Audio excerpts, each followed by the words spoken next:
société, droit et liberté avec Frédéric Bérard à C'est jamais pareil.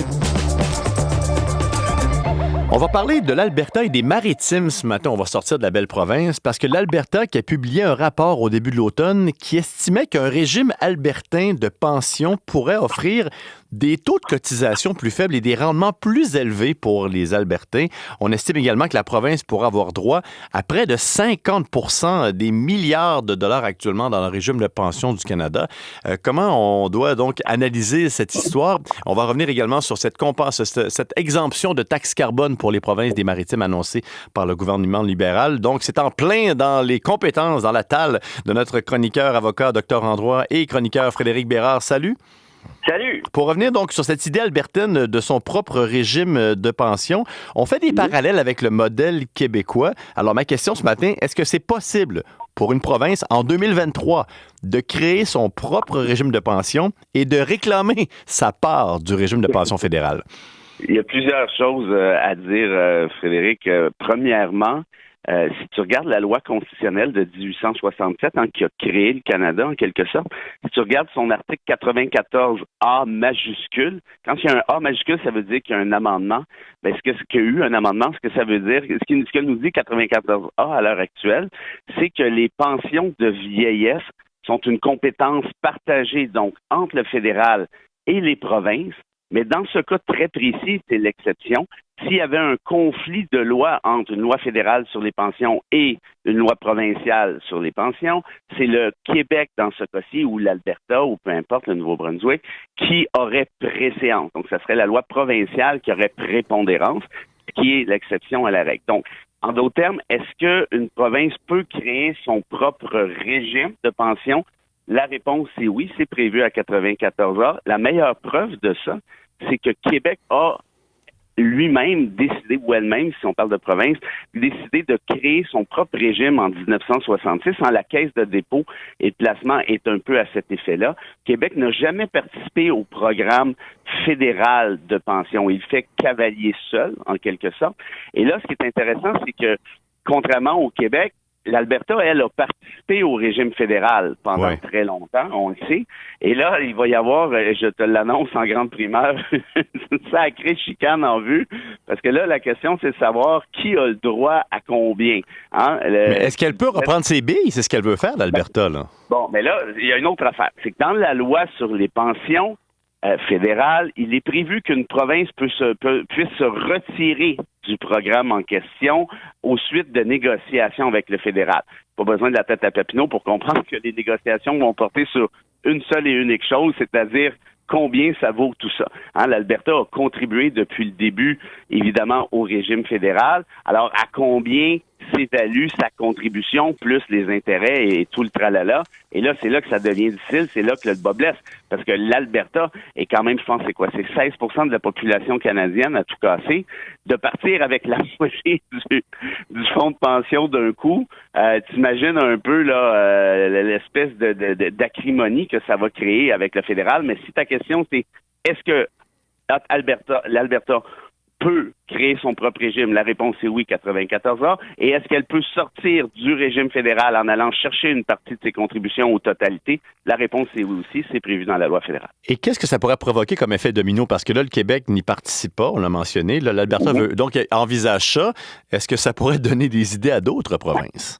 Oui, mais bon, maintenant, pour pouvoir agir de la sorte, le seul argument qui est du côté du camp du oui, c'est-à-dire oui, on sort de là, c'est ça nous coûterait moins cher si on administrait notre propre programme. Et pourquoi ça coûterait peut-être moins cher? Puis là, il faudrait faire évidemment, il y a des calculs actuariels très, très, très complexes que je suis pas en mesure de faire ici, mais comment l'Alberta puisse même penser se qualifier à cet effet-là, c'est qu'on sait que l'Alberta est une province très riche, notamment du fait des sables bitumineux.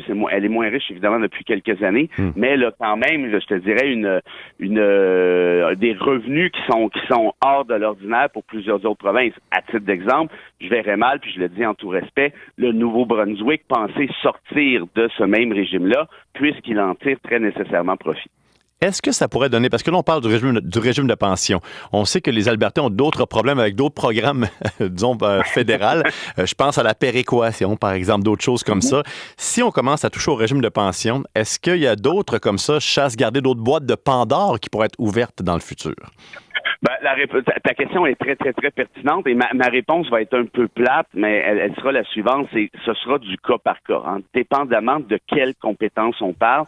Je te l'ai exposé, la question des pensions de vieillesse, c'est particulier parce que ce sont des compétences partagées. Donc, la province a autant de pouvoir que le fédéral de créer son propre régime, et mieux que ça, s'il y a un conflit entre un et l'autre, c'est la compétence provinciale qui va prévaloir. Est-ce qu'on pourrait faire la même chose avec d'autres programmes? Là, à ce moment-là, le cas échéant, il faudra vérifier si, OK, est-ce que la province a cette compétence-là pour pouvoir agir ainsi? Si la réponse c'est non, ben là, techniquement, ça serait impossible pour la province d'agir de cette manière-là. Si la réponse c'est oui, encore faudra-t-il voir, OK, mais comment je fais maintenant, province X, pour sortir du régime fédéral déjà prévu? Est-ce qu'il y a une porte de sortie? Est-ce qu'il y a une exemption possible? Est-ce qu'il y a ce qu'on appelle un opting out qui est déjà prévu par la loi fédérale ou pas? Tu sais que j'aime toujours t'envoyer une balle courbe dans une chronique. Là, je vais t'envoyer une balle papillon, Frédéric Bérard. Est-ce qu'ils vont réussir? Est-ce qu'ils vont donc arriver à leur fin, l'Alberta, à ton avis? Eh ben là, toi, tes balles papillons. Ça, c'est une balle papillon à 80 000 à l'heure. C'est ça, ouais. Pour une balle papillon, pas mal. Écoute, Danielle Smith a réussi à monopoliser un sentiment qui existait, à instrumentaliser, un sentiment qui existait déjà, qui est un sentiment anti-Centre du Canada, basé un peu sur les Albertains, les Albertaines, on est victime d'injustice et autres. Donc, je pense qu'il y a des chances de succès, oui. Surtout si l'Alberta est capable de faire cavalier seul, un peu comme le Québec, puis de manière encore peut-être plus efficace du fait de la hausse de ses revenus. Parfait. Ça, c'est une réponse. C'est une bonne frappe. Tu as réussi à un coup sûr, disons, à l'avance. Bon. Hey, on va aller dans les maritimes pour terminer la chronique. Autre dossier fédéral, cette exemption d'une durée de 3 ans de la tarification du carbone pour les provinces des maritimes, parce que la plupart sont chauffées au mazout. Donc, ça a été annoncé cette semaine, la semaine passée, par le premier ministre Justin Trudeau. Et il a mentionné que c'est le seul cas d'exemption. Je sais que tu suis beaucoup l'actualité, tout ce qui touche à l'environnement. C'est un sujet qui te préoccupe. Qu'est-ce que tu penses de cette décision de Justin Trudeau? C'est épouvantablement déplorable. C'est ce que je pense.